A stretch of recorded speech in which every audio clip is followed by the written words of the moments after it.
Pour le deuxième épisode de la saison, j'ai interviewé une collègue humoriste, Juliette André. On s'est rencontrés en 2022, à l'époque où je faisais du stand-up. On a parlé de ses voyages en Amérique latine, qui se sont plus ou moins bien passés, du stand-up bien évidemment, et de l'énergie des pizzas. Je lui ai demandé ce qui lui donnait envie de se jeter au goutte en ce moment, et des tips pour ne pas trop y penser. On a aussi parlé de la mort et de malédiction. Je vous souhaite une belle écoute. Oh, sérieux, c'est de l'année. Oh, elle va te jeter au bout, là, va. Comment ça va, Juliette ? Ça va et toi? Très bien. Tu me disais, t'es un peu comme... Je me sens un peu comme la petite sirène là, en interview. C'est ça, parce qu'on est... Calée sur mon rocher, les pieds dans l'eau. J'avoue, on est calé, les pieds dans l'eau. Moi, je suis assise carrément dans l'eau. C'est parfait. On est au good et on va se baigner. Ouais. Pour de bon, Elle est entièrement. trop bonne. Grave. Allez, à tout de suite. Putain, ça fait tellement du bien. Pas besoin de drogue.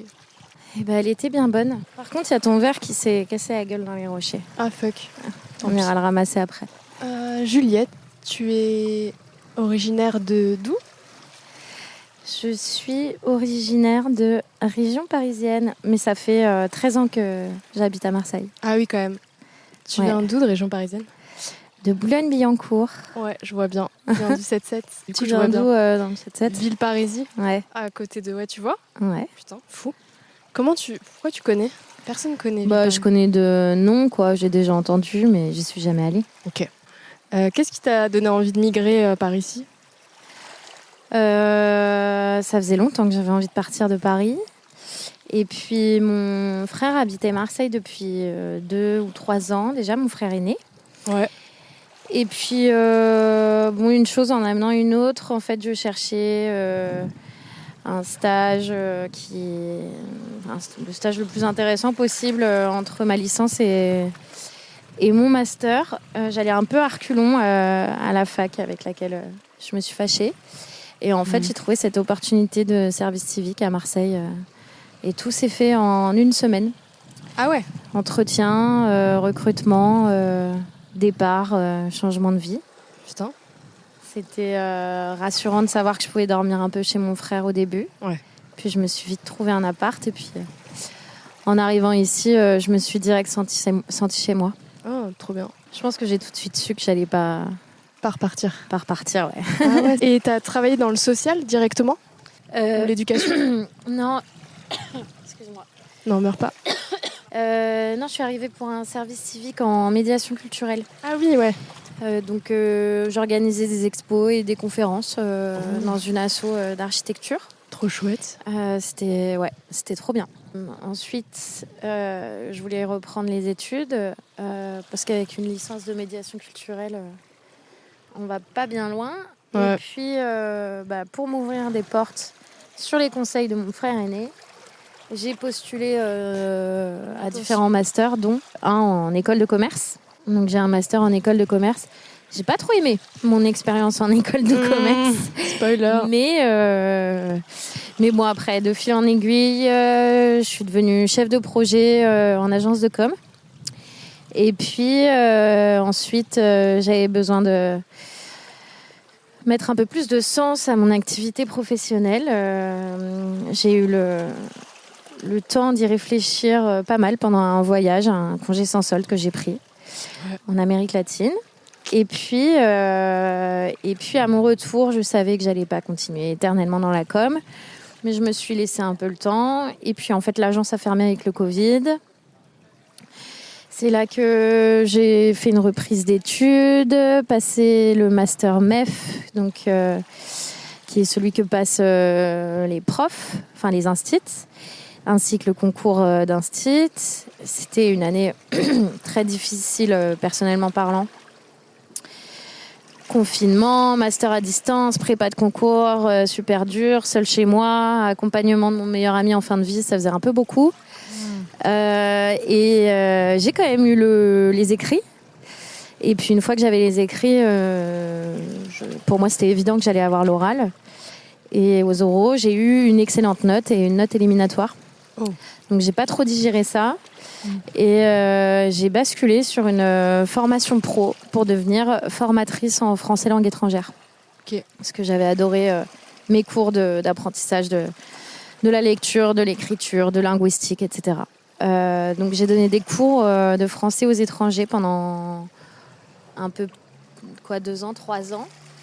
Et après, je suis partie en août 2023. J'avais un contrat qui se terminait. Et en août 2023, je suis partie à l'Alliance française en Colombie. Ouais. Pour enseigner le français là-bas. Et ça a été une très mauvaise expérience, non seulement du point de vue professionnel, beaucoup de mauvaises surprises. J'ai été surmenée très vite et en état de stress très vite parce que rien ne s'était passé comme prévu quand on m'avait recrutée. Et puis en plus, il y a eu des événements un peu dramatiques à côté de ça. Donc je suis rentrée plus vite que prévu. Je suis rentrée à Marseille et j'ai pris du temps pour me remettre de tout ça. Et maintenant, je travaille dans l'animation. Je dirige une équipe d'animateurs en temps périscolaire et sur les centres aérés. Et c'est trop bien parce que c'est intéressant, mais ça me bouffe pas au quotidien. Ouais. C'est la stabilité dont j'avais besoin, donc Trop cool. c'est chouette. Franchement, bravo. Merci. Parce que c'est pas évident. La vie, c'est Ouais. pas évident, tout simplement. Surtout quand t'es une meuf, que t'as fait 1000 ans d'études. Pas évident de trouver un taf à notre hauteur, je trouve. Avec, on en parlait tout à l'heure, mais tous les critères réunis, le salaire, les conditions de travail, la charge mentale. Ouais. Et on va revenir à l'Amérique latine tout à l'heure, mais qu'est-ce qui t'a amené au stand-up ? Parce qu'en fait, je l'ai pas dit, mais on s'est rencontrés via le stand-up à des scènes ouvertes, etc. Qu'est-ce qui m'a emmenée au stand-up ? C'est marrant parce que je m'en suis rappelée il n'y a pas si longtemps, mais gamine, j'aimais trop faire mon show. Je connaissais plein de sketchs par cœur. De etc. qui ? Ah, mais je suis pas forcément fière de toutes mes refs, mais je connaissais les sketchs de Bryce de Nice par cœur. Ah, non, mais on adorait. Mais après, bien sûr, les inconnus, le Splendide. Je connais pas trop tout ça, pardon.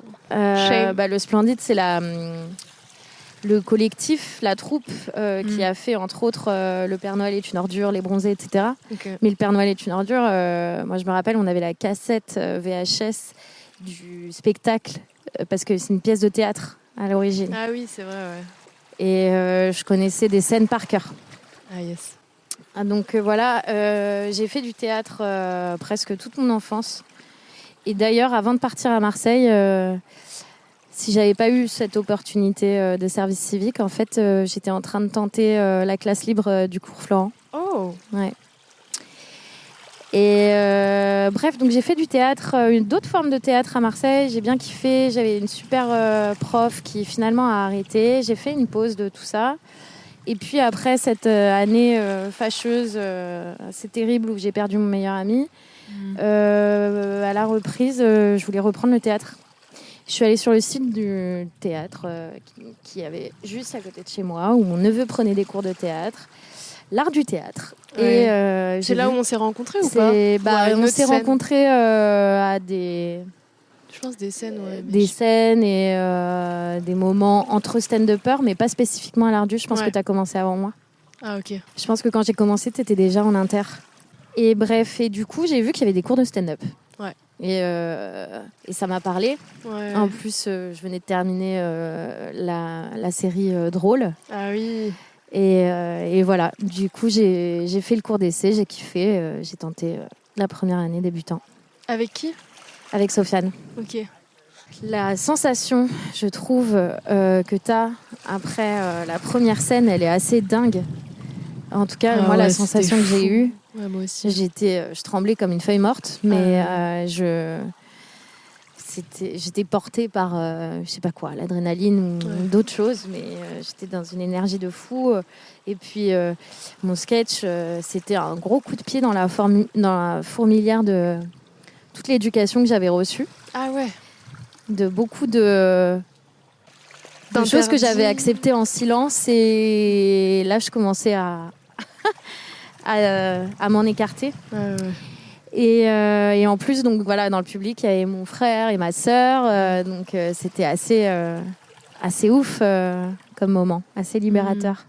D'ailleurs, Sofiane Mberki, pour le citer, parce qu'on a dit Sofiane, oui. Mais voilà, on l'embrasse. Big up So. Qui va sortir, qui sort son spectacle là, Sociologie au Marseille Comedy Club. J'ai pas la date en tête, mais ça va faire ta promo tout seul, mec. Ouais, grave, démerde-toi. Non, mais il me fait beaucoup rire sur les réseaux. Très drôle. Et cette sensation d'adrénaline que tu as eue, enfin toutes ces sensations que tu as eues pour la première scène, moi j'ai l'impression que ça s'apparente à un truc un peu drogué, quoi, un peu beaucoup d'adrénaline déjà, mais il y a un truc de sensation d'avoir pris un truc, quoi, une drogue. Je sais pas, ça fait trop d'effets en même temps, quoi. Ouais, c'est vrai. Après, j'aurais du mal à le dire parce que j'ai jamais testé d'autres drogues que la weed et pour le coup, ça fait pas cet effet-là. Non. C'est tout l'inverse. Mais oui, une sensation d'être un peu au-dessus de moi, quoi. Enfin, je sais pas comment dire. De planer un peu ou je sais pas. Et qu'est-ce qui t'a donné envie de continuer ? C'est justement cette idée de balayer un peu toute l'éducation que t'as, enfin, en tout cas d'aller contre certains trucs que t'avais reçus pendant ton éducation, ou c'est quoi ? Qu'est-ce qui m'a donné envie de continuer ? Ça me faisait du bien, en fait, d'écrire sur tout ça, de faire rire. C'est une manière de sublimer beaucoup de souffrance. Et ça permet de faire le tri aussi, de voir ce qu'on garde pas, non seulement dans les blagues, mais dans les choses qu'on nous a inculquées. Puis c'est un vrai challenge personnel, je trouve, de monter sur scène, d'assumer, de jouer le jeu. Après, c'est vrai que j'ai pas toujours tenu un rythme régulier et freiné, parce qu'à la fin de cette année-là, je suis partie en Colombie. Ah oui, ouais. Donc je pense que si j'étais restée à Marseille, je serais allée en cours intermédiaire et voilà, j'aurais suivi le cursus. Comme je suis partie en Colombie, j'ai fait une grosse pause. Au départ, je pensais tenter le stand-up en espagnol. Ouais.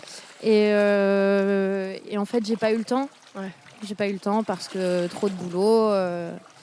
T'es restée combien de temps là-bas ? 3 mois. Ah oui, donc non, pas le time. J'ai vraiment pas eu le temps. Et puis après, en rentrant, j'ai intégré un atelier d'écriture avec Anaïs Gilles et Lionel Malval, qu'on embrasse aussi, qui donnaient en tout cas des ateliers d'écriture. Je ne sais pas si ça va continuer cette année. Et qui se sont associés pour fonder la Plume et le Marteau. Et voilà, c'est un duo qui marche super bien en termes d'écriture. Et on avait un super groupe. Donc on a fait des scènes à tester des blagues et tester des blagues et tester des blagues. C'était super chouette. Et après, j'ai eu une année sans cours où j'ai assez peu joué. J'ai un peu organisé 2 ou 3 fois, je sais plus, le plateau Stand-Up Girls d'Ori, qu'on embrasse aussi. Ça, c'était trop bien. Ouais. Et puis j'ai participé là la semaine dernière, en fait, ça fait pile une semaine au Delta Festival où il y avait une petite scène stand-up avec le Sony Comedy Club et Stand-Up Girls. Ah, c'était un duo, enfin un partenariat. Okay. Ouais. Moi, je me disais que j'avais vu 1 ou 2 mecs et que je comprenais pas pourquoi. Il y a eu une scène avec que des meufs. Et après, il y a eu 2 plateaux Sony, mais en fait, c'était à majorité féminin, le line-up. Okay. Ce qu'on voit jamais. Oui, exact. D'où l'invention de Stand-Up Girls. Tout est dans le titre. Et pour qu'il y ait justement beaucoup plus de meufs représentées dans le line-up. Mais d'ailleurs, on s'était pas rencontrés carrément sur un plateau de Stand-Up Girls où je présentais. Moi, je pense que oui. C'était là. En fait, je pense que Ori t'avait confié le rôle d'MC à un plateau et tu m'avais contacté pour que je joue. Et c'était peut-être après, c'était vraiment très rapidement après ma première scène. C'était peut-être après ma deuxième scène ou un truc comme ça. C'était très rapide. Oui, je me souviens. J'étais honorée. Mais ouais, c'était cool. Après, moi, en tant que MC, ça, c'était un vrai challenge aussi. C'est encore un autre boulot, entre guillemets. Gros challenge. Ouais, on sent vraiment la différence déjà dans l'ambiance quand il y a des mecs. Déjà, c'est vrai que dans plein de line-up, il y a plus d'hommes. Ouais. Et ça met une certaine ambiance. Puis ils font pas forcément l'effort. Enfin moi c'est comme ça que je l'avais ressenti dans pas mal d'endroits où j'avais joué. J'étais allée un peu à Montpellier, un peu à Lyon, un peu à Paris et tout, et j'avais pas ressenti trop d'accueil déjà et pas trop de solidarité. Après le stand-up c'est aussi assez individuel. Enfin il y a un côté chacun parle de soi, donc il y a un ego trip. Il y a peut-être un côté plus individualiste, mais dans les scènes féminines je ressentais tout l'inverse en fait. Ouais, c'est vrai. Beaucoup de bienveillance, solarité. Ouais. Et c'est vraiment quelque chose que j'avais besoin pour me sentir à l'aise, pour réussir à bien jouer aussi. Et je trouve que ça fait presque tout en fait. Ouais, je suis d'accord. Est-ce que tu as des objectifs dans le stand-up ou pas spécialement ? Eh ben là, je t'en parlais tout à l'heure dans la voiture. En fait, là, je me retrouve un peu sur une année charnière d'objectifs de stand-up. C'est soit j'intègre une classe pro, on verra en fonction des résultats des auditions. À l'Ardu. Et je sais pas comment ça va fonctionner pour le Marseille Comedy Club. Voilà, je vais prendre les infos demain. Donc soit ça, soit peut-être que je ferai une réelle pause, peut-être d'1 an, parce que j'ai des objectifs de vie en dehors du stand-up aussi. Notamment celui d'acheter, celui de me remettre en forme, au sport, etc. Et que peut-être que c'est pas une mauvaise idée aussi de bosser à fond sur le renforcement, je veux dire, de mes appuis, de mes bases, avant d'éventuellement m'y remettre et assumer la personne que je suis sur scène, quoi. Et du coup, t'aimes bien quand même faire des pauses dans ta vie pour faire d'autres trucs et peut-être revenir après. C'est ça, j'ai l'impression que... Oui, après, c'est vrai que, mine de rien, je remarque, peut-être un sujet de psychologie de comptoir, mais je remarque que souvent, j'aime me lancer dans un nouveau truc. Je vais y aller relativement à fond pendant un moment et après, je vais lâcher. J'ai jamais... persévérer au point d'être experte ni dans un art, ni dans un taf. J'ai fait vachement de théâtre, mais je me suis jamais vraiment professionnalisée, alors que je pense que j'aurais pu. J'ai fait des années et des années de claquettes sans chercher à briller, juste en faisant des spectacles de fin d'année, et ça m'allait très bien. J'ai une fascination pour les claquettes, Fred Astaire. Ah, mais c'est trop bien. J'adore. C'est trop bien. C'est génial. J'aurais trop aimé te voir claquetter. Moi, en plus, j'avais un super prof à Marseille. Pareil, David Colas, si tu nous entends. Okay. Je retiens son nom. Qui a fondé l'école de danse avec sa femme Brigitte. L'école de danse Crescent 13, qui fait des cours essentiellement de hip-hop, break, b-boy et autres pratiques. Mais lui-même, en fait, c'est un danseur de break depuis des années. C'est un vrai champion qui s'est mis aux claquettes il y a quelques années et qui excelle sur la musicalité. Donc on a pu danser, tu vois, justement sur d'autres sons que du jazzy, du swing et ce à quoi on peut s'attendre en claquette américaine. Ah, waouh. Ouais, on a dansé sur du reggae, on a dansé sur du R&B. Ça arrive qu'à Marseille, des trucs comme ça. Ah, c'était trop bien. C'était vraiment trop bien. Tu veux pas amener ça au stand-up Bah, j'y pense un peu, mais ça fait partie aussi des trucs de... Voilà, on va assumer qui on est, on va se lancer, on va risquer de... En plus, ça ferait rire direct. Genre, c'est le truc où les gens, au moins, ils sourient. Ils peuvent pas Je pense. Après, il faut trouver aussi le truc le bon axe. Où c'est pas chiant de mettre ses claquettes, oui. parce que arriver en claquettes, c'est peut-être un peu bizarre. Enfin, je sais pas, faut trouver le truc, faut le bosser. Non, c'est sûr. Et pareil, j'ai tenté le mix aussi. Et très vite, j'ai abandonné parce que j'arrivais pas à faire ce que je voulais et que ça me saoulait. Oui, moi aussi, j'ai très vite abandonné ça. C'est dommage, quoi. Mais après, c'est pas grave, c'est aussi de la curiosité, tu testes des trucs. De ouf, ouais. Et en plus, je vois pas le truc comme si tu lâchais, parce que t'y reviens. J'ai l'impression que t'es revenu au stand-up. Ouais, on verra. Ouais, et puis peut-être un jour, je serai sur scène avec une platine, des claquettes, un mic. Total. J'adore. One woman show, puissance 1000, quoi. Tu penses pas à un one-woman show? Franchement, c'est un peu un rêve, j'avoue. Ouais. C'est un peu un rêve. Pareil, j'avais fait un stage de clown. Qu'est-ce que j'ai kiffé. J'aimerais trop continuer ce genre de truc. Oui. Moi aussi, j'ai pas assez fait. Mais... En fait, si on pouvait passer notre vie à faire des nouvelles des expériences et pratiques artistiques plutôt que d'aller travailler. Ouais. Ah, mais de ouf. Et tu trouves pas? Moi, je trouve que c'est mon côté féministe misandre, peut-être, que les meufs, sur scène, en stand-up, on a plus de choses à dire parce qu'il y a un vrai... Les raisons pour lesquelles on monte sur scène, j'ai l'impression que de base, elles sont peut-être un peu, en général, un peu différentes. Il y a quand même un truc de surpassement, en général, pour les meufs. Et que du coup, une fois qu'elles sont sur scène, bim, ça défonce un peu, quoi. Ouais. Alors qu'il y a pas mal de mecs, mais aussi parce qu'il y a plus de mecs, du coup, forcément, il y a peut-être de moins bonnes choses, j'en sais rien. Mais il y a quand même des mecs qui montent et je sais pas. Après, je suis très critique, mais je suis très vite déçue. Et je suis genre, ouais, frère, ah oui, beaucoup de mecs qui parlent de leur tub aussi. Bon, ça, c'est tout un sujet. Ouais, je suis d'accord, mais en même temps, j'ai l'impression qu'il y en a de moins en moins. Mais c'est peut-être Oui. aussi parce que je les regarde moins. Enfin, Ouais. je sélectionne ce que je regarde, quoi. Mais non, mais c'est vrai, je pense qu'il y a un truc qui est que d'une manière générale,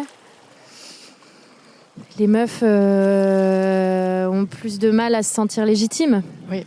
Et en ce qui me concerne, je me rappelle une fois, il y avait eu un espèce de rendez-vous apéro entre stand-uppers pour se rencontrer, les stand-uppers de Marseille. Et en gros, j'avais dit un truc, genre en fait, pendant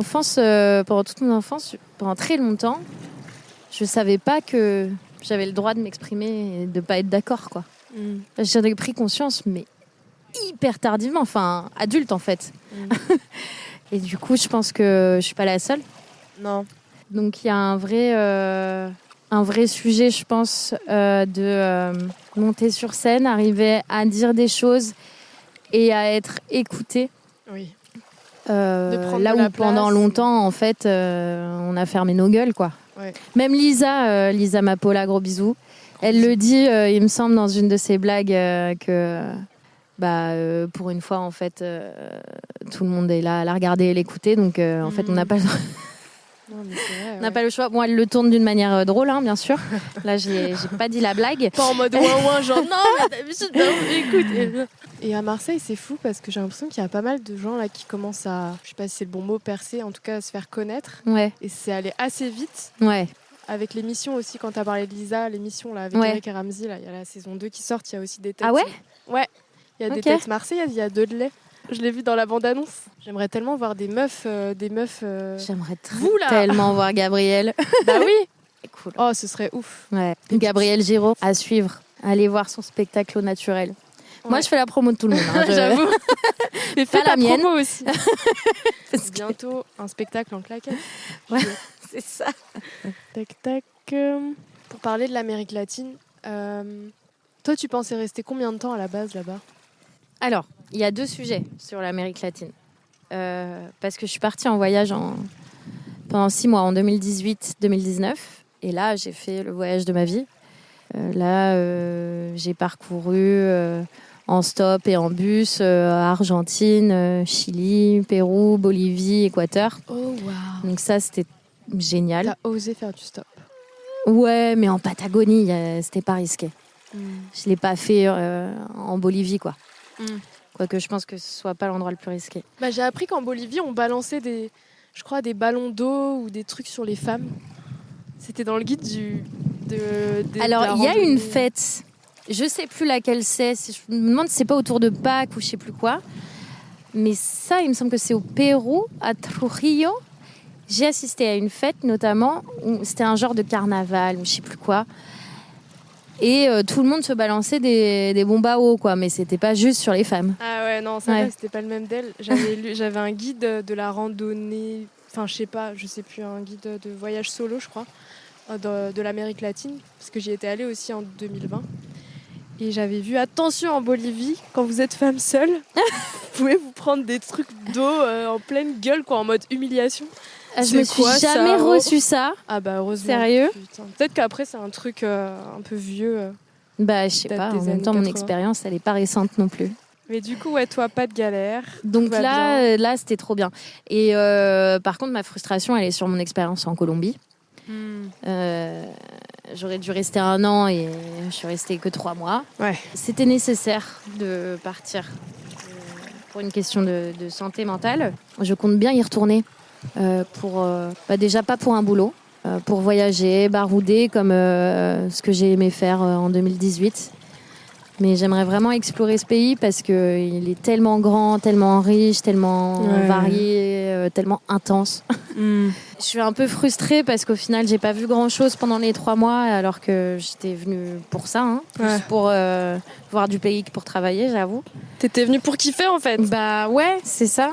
C'est ça. C'était les conditions de travail. À refaire sans galère. Conditions de travail. Est-ce que c'est le lieu? Institution aussi, Franchement, un jour, peut-être que j'arriverai à en parler mieux que ça, mais l'Alliance française, c'était pas ouf. Dysfonctionnel, quoi. Équipe, encadrement, environnement professionnel complètement dysfonctionnel. Et puis en plus, quelques personnes de l'entourage dysfonctionnelles et toxiques aussi. Qu'on n'embrasse pas. Voilà. Qu'on n'embrasse pas. Et puis voilà, et puis des événements tragiques qui peuvent arriver dans la vie, mais je pense pas que ce soit le problème du pays. Je pense juste que j'étais pas là au bon endroit au bon moment, quoi. Et puis finalement, comme je suis revenue un petit peu fracassée de cette expérience, ça m'a permis de me soigner véritablement sur des traumas que j'avais plus anciens. Donc, parce qu'il y a eu résonance sur des choses. Et donc, par la suite, j'ai entamé un gros travail avec une psy qui m'a vachement aidée. Qu'on embrasse. Qu'on embrasse très fort, qu'on aime. Mais oui, on adore les bonnes psys. Et du coup, voilà, maintenant, ça va mieux. Et ça m'a permis, finalement, d'enterrer des choses du passé pour lesquelles j'étais un peu dans le déni, quoi. Je crois qu'il y a nos amis qui vont repasser. Ah. Vous voulez... Oui. Allez-y. You're welcome. Non, it's okay. Non, je suis tellement refaite de ce spot-là. Tu vois, je crois vraiment... Je t'en prie. Elle est en galère. Yes. Je crois vraiment Parfois, les contraintes, ça peut aider à ouvrir de nouvelles opportunités. Et là, par exemple, il y avait des travaux. Du coup, on est allé là. L'autre plage, je ne l'ai pas retrouvée parce que je suis une golemon. Et du coup, on est tombé sur ce spot et tu m'as dit, mais là, il n'y a personne. Et oui, voilà. Je crois en... Et on y est, ouais. On y est. Mais la vie, parfois, voilà. Ouais, l'univers nous propose des chemins. Faut accepter de regarder et de suivre. Exact. Est-ce que tu crois en la chance ou c'est juste en nos actions ou les deux? Je crois un peu les deux, mais je pense... Après, c'est vrai qu'il y a des gens qui ont vraiment le cul bordé de nouilles. Oui. Et que je comprends pas pourquoi. Qu'on déteste. Peut-être pas quand même, noms, mais je trouve que c'est pas juste. C'est pas juste en fait. C'est pas juste. Pourquoi pas moi? Mais je pense aussi que la chance, tu te la crées. Je suis d'accord. Après, attention avec ce que je viens de dire, parce que ça sonne un peu genre quand on veut, on peut. Et on part pas tous des mêmes bases. Je suis d'accord. On n'a pas toutes et tous les mêmes chances au départ. Donc c'est pas exactement ça que je veux dire. Mais comme je disais, je pense qu'il faut savoir regarder les opportunités et les saisir. Grave. Est-ce que t'aimes les pizzas hawaïennes? Bof. En vrai, tu sais quoi? Je suis même pas sûre d'avoir déjà goûté, mais l'idée me tente pas. Toi, je crois m'en rappeler que t'aimes bien. Ouais. Ouais, bah, j'ai fait toute une mini web série que j'ai pas du tout terminée là-dessus. Ouais, j'aime bien ce sujet. Non, j'ai pas souvenir d'avoir déjà goûté. Peut-être que je l'ai fait, mais je pense que ça m'a fait ni chaud ni froid. Oh, wow. De toute façon, moi, les pizzas, j'aime pas quand elles sont trop... Bah, sucré-salé, quoi. Non, mais j'adore le sucré salé, il n'y a pas de problème. Mais les pizzas, j'aime pas quand ça sort... Ça va trop au-delà de la recette basique, tu vois. Ouais, je comprends. Non, moi, la pizza que je kiffe, mais là, c'est valeur locale, c'est Figatelli Brousse. Celle-là. Ah, c'est avec la saucisse. Celle-là, elle est incroyable. Truc les corse. Figatelli. Ouais, la saucisse corse. Ah, c'est un peu fort pour ouais, moi. c'est fort. C'est fort, ouais. Ah, je valide moyen. Mais je trouve ça super bien avec la brousse. Mais il y a une belle énergie dans cette pizza, je trouve. Il y a un truc. Il y a Une belle il y a de énergie la corse. texture. Ouais, voilà, il y a du caractère, quoi. C'est ça. T'aimes bien la glace menthe chocolat? Menthe chocolat. Jamais goûté non plus. Oh putain, mais c'est quoi? Jamais goûté, mais je suis pas fan de l'association menthe chocolat. Yeah. Bon, c'est pas grave. Mais j'ai hâte Désolée. un jour que quelqu'un me dise oui à ces deux questions. Moi, Mais j'adore. quoi, ça veut dire que t'aimes les yaourts à la cerise ou quoi? Mais là, c'est différent. Parce que, attends, pourquoi? Parce qu'on a trop l'habitude déjà du yaourt avec des fruits. Mais chocolat menthe, c'est quand même... ça clive. Non, je sais pas si ça se dit comme ça, mais c'est pas un verbe. Ouais, C'est clivant, quoi. ouais. Je sais pas, il y a un truc qui me... J'aime C'est beaucoup la framboise surprise que chocolat. j'aime bien. Mais Ah oui, c'est ouais, fruits rouges chocolat, de toute façon, ça Poire marche. chocolat, On adore. banane chocolat évidemment. Classique. Mais non, menthe chocolat, pas sûr. Pistache chocolat, Ouf, ouais, la pistache, c'est bon. ça me donne faim d'ailleurs. Ouais, putain, j'avoue. Entre la pizza, là... Figatelli, il faudrait que je reteste parce que j'ai pas dit mon dernier mot. Mais il me faut juste une saucisse tranquille, tu vois pas. Oh, cette phrase, elle est chelou. Mais une saucisse un peu soft, genre pas trop énervée. Ouais, que- mais vraiment, prends Figatelli brousse sur la pizza. Parce que la brousse, ça adoucit vachement. Bruce Willis. Attends, c'est le fromage. C'est le fromage, ouais, le fromage local. Oui, ouais, Du je vois. Rove. Oui, Les biquettes du Rove. on les adore. On les embrasse. Qu'est-ce qui te donne envie de te jeter au bout en ce moment? Eh ben, écoute, c'est la rentrée. Eh ouais. On se jette. On se met un gros coup de pied au cul et on avance et on vit la vie qu'on veut mener. La vida loca. C'est ça. La rentrée, là, c'était mardi. Ouais. Bah, pour moi, en fait, la rentrée, c'est beaucoup plus, ça a beaucoup plus de valeur. Enfin, la rentrée scolaire, ça résonne beaucoup plus en moi que la nouvelle année. Tu sais, on prend les bonnes résolutions à la nouvelle année, on se dit bonne année, nanana, nanana. Mais moi, en vrai, cet élan de renouveau, je l'ai plutôt à la rentrée scolaire, en fait, au mois de septembre. Donc, Ça me fait un truc aussi, ouais. Donc, Un ouais, sale là, truc. c'est un peu ça. Allez, on se replonge dans un... Dans un nouveau merdier. Bah non, justement, pas merdier, là. Il y a un peu plus de... en tout cas, dans ma tête. Ah, un bon truc. Donc, c'est un bon truc pour toi. là. Ouais. Ah, je C'est, croyais tu que sais, c'était genre, c'est parcourir le chemin qui mène aux objectifs, suivre l'horizon, voilà, commencer J'adore. de nouvelles choses, un nouveau départ et, ouais, Inch'Allah, avec moins d'emmerdes que ces dernières années, parce que Ouais. j'avoue, j'en ai trop bavé, ces dernières années. Mm. J'ai la foi, je veux dire, je suis pas croyante, mais j'ai foi en l'univers, en le destin, que ça y est, là, je suis en train de construire des bases saines et solides. Trop bien. Voilà. On adore.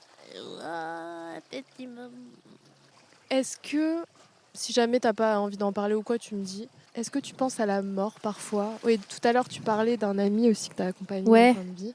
Est-ce que, ouais, c'est un sujet qui te trotte Ouais, dans ça m'arrive. En fait, c'est pas un problème pour. En gros, comment dire? Je pense que je suis pas la seule dans ce cas, mais ça me fait pas peur de mourir. Allez là. Ma mort à moi, elle me fait pas peur.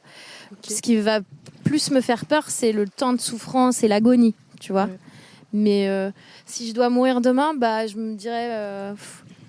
c'est trop bête parce que je commençais à avoir des belles perspectives. Mais non, ma mort à moi ne me fait pas peur et je l'ai déjà dit à des proches, c'est pas forcément très joyeux. C'est plus la mort de mes proches qui me fait flipper. Ouais, je comprends.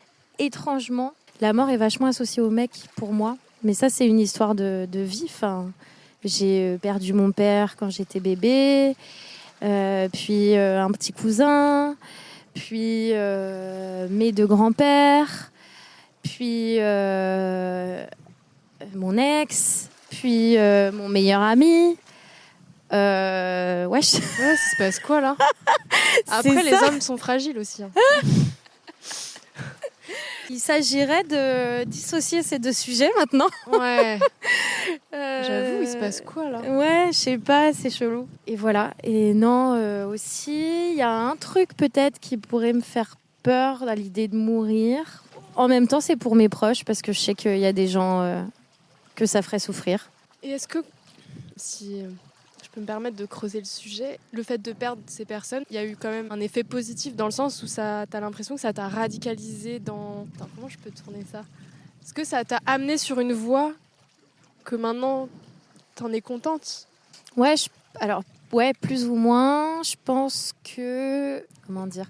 En fait, ça a vraiment renforcé un besoin vital d'indépendance. À la fois parce que j'ai pas eu la figure paternelle dont j'aurais eu besoin. Et donc, j'ai voulu me construire sans ça. À la fois parce que ma mère j'aime pas trop cette expression, mais elle a jamais refait sa vie. Bah, du coup, ça m'a toujours fait de la peine de la voir dans le deuil. Voilà, en permanence, elle avait perdu l'homme de sa vie et pour elle, c'est comme ça et il y en aura jamais d'autre, quoi. Et du coup, je me suis vachement forgée pour que ça ne m'arrive pas, ça. Pour que je puisse vivre de manière libre et indépendante. Et donc ça, c'est cool. Mais à double tranchant, parce que du coup, je me suis pendant longtemps raconté que j'avais besoin de personne. Et en fait, quand même envie, quoi. Ouais. Donc maintenant, il s'agirait d'assumer ses envies et de prendre le risque de vivre des relations, même si du coup, il y a la peur de l'abandon qui existe. Hein. Ouais, elle est là et on lui kick la gueule. Ouais, c'est ça. À cette vieille meuf. Est-ce que tu aurais des tips pour guérir un peu l'anxiété ou la peur du vide parce que moi, c'est quelque chose que je peux ressentir, surtout en début d'été, je l'ai pas mal ressenti et c'est ça qui m'a poussée à lancer ce projet. Du coup, j'aime bien demander les tips, ce que tu aimes bien faire, toi, pour arrêter de trop réfléchir, de partir en tunnel éventuellement si tu es de ce genre. Alors, c'est pas un bon tips. Mais pendant longtemps, j'ai fui dans le pétard. Ah, c'est pas du tout un bon tips. Ne faites pas ça. Ouais. Maintenant, j'ai arrêté. Donc, très bien. C'est mieux. Bah oui. Ah, j'ai arrêté. J'ai arrêté de fumer seule. Okay. Donc c'était ça qui posait problème d'après moi, de voir ça comme un échappatoire. Maintenant, c'est plus que quelque chose de festif. Et voilà. Donc sinon, pour moi, l'écriture, c'est cool. J'aime bien écrire, ça me fait du bien. Et se fixer des projets, tu vois, comme tu disais. Du coup, c'est pour ça que j'ai pensé à ce projet cet été. Moi, il y a rien qui me stimule plus que des nouveaux projets, des nouveaux challenges. Mais il faut toujours que ce soit, au gré de nos envies et pas se mettre des objectifs trop hauts tout de suite. Ouais. Parce que ça, c'est comme dans l'apprentissage. Si t'as pas appris suffisamment les bases avant, j'ai oublié le nom, mais il y a vraiment un terme pour définir cette zone de proximité. Les amis, ceci est une intervention, une interruption même. Il s'agit de la zone proximale de développement, voilà. Il y a un vrai terme qui est la bonne zone où tu vas arriver à faire quelque chose de nouveau, mais avec des acquis. Si on te donne, des équations à résoudre alors que t'as pas fini d'apprendre la division, c'est même pas la peine en fait. Donc, bon, on va pas se mettre à chercher pendant des heures ce terme. Mais je suis obsessionnelle, donc par la suite, si jamais tu le retrouves, je suis chaud. Voilà. Ouais, il me semble que c'est Vygotsky le mec, mais bon bref, on en parlera plus tard. Sacré nom, on l'embrasse. Mais voilà, toujours se fixer des objectifs pour avancer, mais relativement atteignables pour pas baisser les bras tout de suite. Pour que ça reste moteur et pas handicapant, quoi. Il y a un autre truc aussi sur l'anxiété, je viens d'y penser, c'est l'idée de te dire que ce qui te rend angoissé, en fait l'angoisse que tu vis, c'est toi qui la crée. Ce que je veux dire, c'est que quand vraiment physiquement t'es plus vraiment maître de toi, tu te mets à avoir des palpitations, des trucs comme ça. C'était le conseil qu'avait donné, il me semble, une thérapeute à une copine. Visualise ton angoisse comme un gros nœud, un gros lacet, et tu te dis que c'est toi qui crée ce nœud et que tu peux le défaire. Ah ouais. Et tu te visualises le défaire. Et il paraît que ça marche bien. Voilà, après, tu as les stratégies de détournement où tu te concentres sur autre chose. Une fois, je racontais à une de mes formatrices, je sais plus, ce qui me faisait paniquer, perdre mes moyens, machin. Et elle me disait, quand tu penses à ça, en fait, tu imagines une brosse à chiottes et tu imagines de quelle couleur elle est, quelle est la forme des petits poils, tout ce qui la compose. Donc, tu fixes ton cerveau sur autre chose. Ouais, oui, c'est Et ça en fait. voilà. Ah, j'adore. C'est vraiment, ouais. C'est con, putain. Non, mais c'est vrai que les images, tout de suite, ça aide. Ça concrétise un peu le truc. Parce que parfois, on sait plus pourquoi on est anxieux, anxieuse. Est-ce que c'est ma faute? C'est la faute? Et en fait, il faut juste ramener le truc concrètement. Et je penserais à une brosse à chiottes les prochaines fois où j'irai pas bien, ouais, carrément. Bon tips. Voilà, avant de boucler cet épisode, faut que je te confie un truc. C'est que j'ai pissé en même temps que j'ai parlé. Que je suis assise dans l'eau là tout à l'heure. J'adore. J'ai Bah ouais, profité t'as trop raison. discrètement. Normal. Je suis désolée pour cette confession. Merci d'avoir écouté cet épisode. Et merci Juliette. Merci à toi. Courage pour la vie. Ouais. Et force à vous. Merci à toi aussi. Et j'ai hâte d'entendre les prochains épisodes. Gros bisous, portez-vous bien.